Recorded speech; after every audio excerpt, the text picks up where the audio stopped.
Денес ќе разгледаме внимателно анализата на две клучни енергетски инвестиции во Северна Македонија.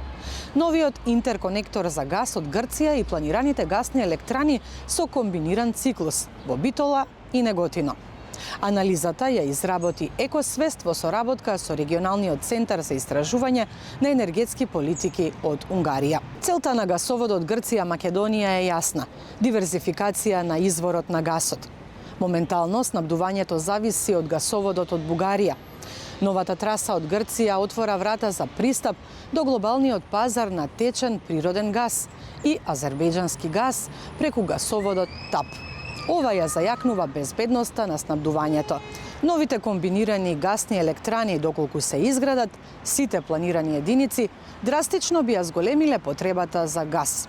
Сегашната потрошувачка од околу 3 терават часови годишно би скокнала на проценети 13 терават часови годишно. Ова наметнува прашање за влијанието врз пазарот и цените.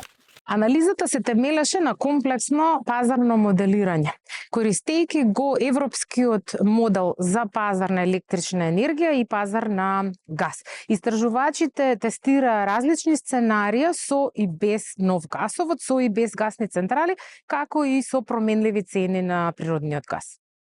Што покажуваат резултатите од истражувањето на пазарот на газ? Само со новиот гасовод, цената на гасот значително се намалува за околу 1,5 евра по мегават час.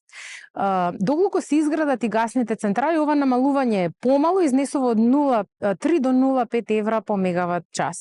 Гасоводот Грција-Македонија останува да се користи скоро во полн капацитет заради зголемената потрошувачка, а дури е потребно користење и на стариот бугарски гасовод. Системот за тргување со емисии ЕТС е клучен инструмент на Европската Унија, чија цел е ефикасно искористување на пазарните механизми за намалување на емисиите на јаглерод диоксид од индустријата и енергетскиот сектор.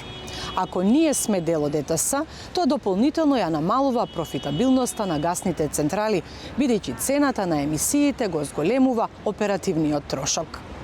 Доколку изградиме гасни централи, а при тоа не се приклучиме кон европскиот ЕТС систем, инвеститорите би можеле да лобираат за уште подоцнежен рок за приклучување кон овој систем. Ова на почеток би можело да ја зголеми профитабилноста на овие гасни централи, но на долг рок резултатот е катастрофален.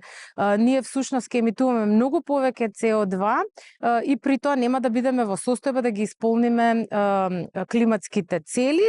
При тоа ќе се зголемат емисиите на CO2 и на локално и на регионално ниво. Најважниот заклучок од оваа анализа е поврзан со одржливоста и климатските обврски, што ќе предизвика изградбата на две гасни електрани кај нас. Ваквата инвестиција се проценува за финансиски неодржлива, особено поради фактот што во регионот во исто време се приклучуваат други гасни централи кои го менуваат пазарот. Во исто време, на локално ниво емитуваме многу повеќе CO2 што го отежнува исполнувањето на климатските цели во нашата земја. Се соочуваме со избор да изградиме гасни централи, да го ограничиме увозот на електрична енергија, но при тоа да емитуваме многу повеќе CO2, со што ќе се соочиме со дополнителни трошоци и пенали, или комплетно да се фокусираме на декарбонизација со обновливи извори на енергија и внимателно управување со увозот на струја. Анализата поентира дека и во двата случаи енергетскиот систем е сигурен, но иднината на енергетиката во земјата зависи од тоа која патека ќе биде избрана и под кои услови ќе се приклучиме на ЕТС системот.